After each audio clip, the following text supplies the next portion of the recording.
Today at Marion Towers. It's a pleasure that we speak in front of such a wonderful audience. And we can't forget the Godfather Andrew Amato.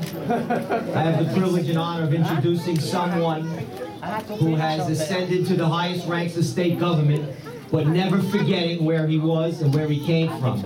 And never forgets anyone, senior citizens or any other groups, workers, or any people on the street. He's always one to say hello and always have a sincere effort to help anyone that he comes in contact with.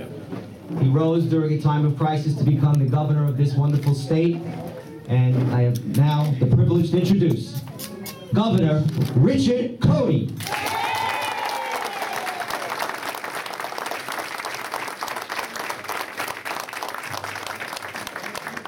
Good morning. Hey. It's great to be in Hoboken. By the way, my son recently just moved into Hoboken. I'm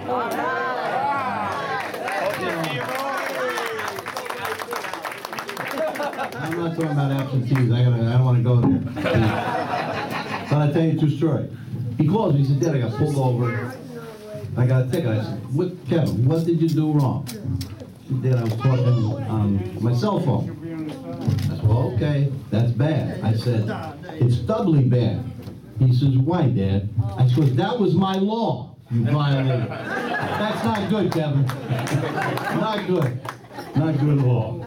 But I'm happy to be here on behalf of the Cammarano team for mayor. Who are we all for? Cammarano!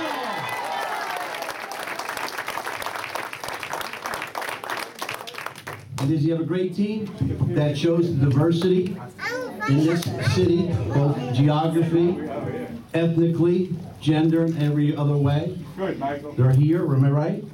Cincinnati up. Law enforcement. Law Morales.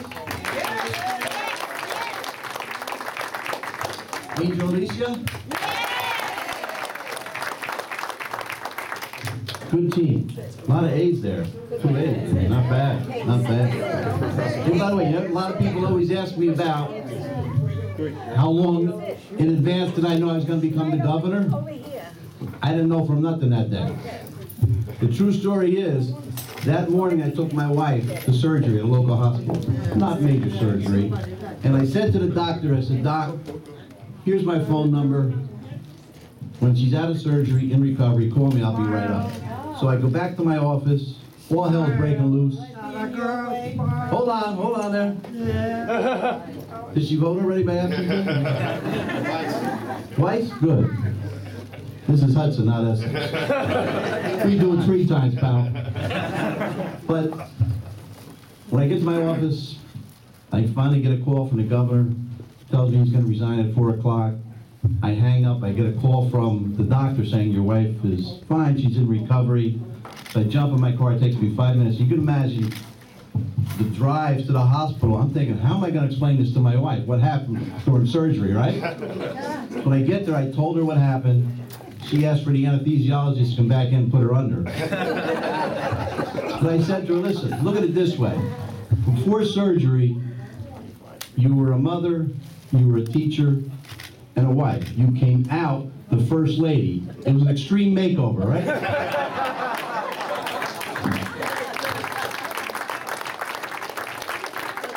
Reminds me a bit of myself. Pete was 27 when he first got elected on your council. I was 26 when I first got elected to the assembly. So Pete, one day maybe you too can become governor. Not under the same circumstances,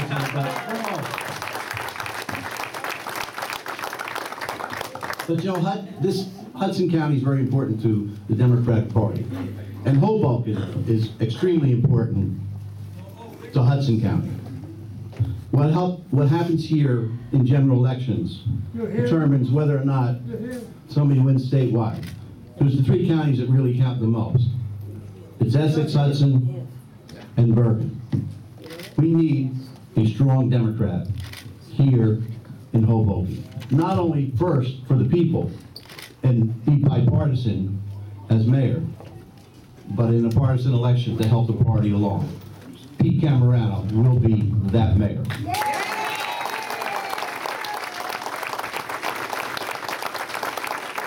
And the other thing about Hoboken, a lot of people say, well, young people like my son like to move here, and then they get married, and then the wife says, I'm pregnant, and then they say, well, where are we gonna move? Pete is committed to living here, raising a family here, be a lifelong resident.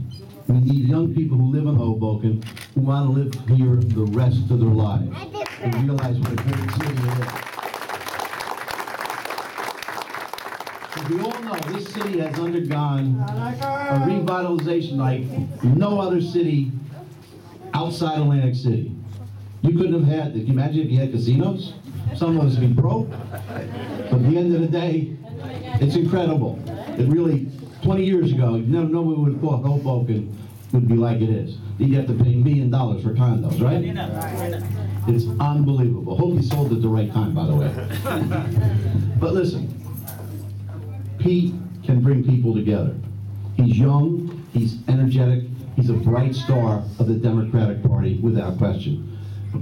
This is the time that Hoboken needs someone like Pete. It is my hope, if you haven't already voted, on Tuesday, to come out in record numbers and show the people of this city, of this county, and of this state, you are behind this young man as your next leader, as the mayor of Hoboken. With that, let me introduce to you your next mayor, Pete Cammarano.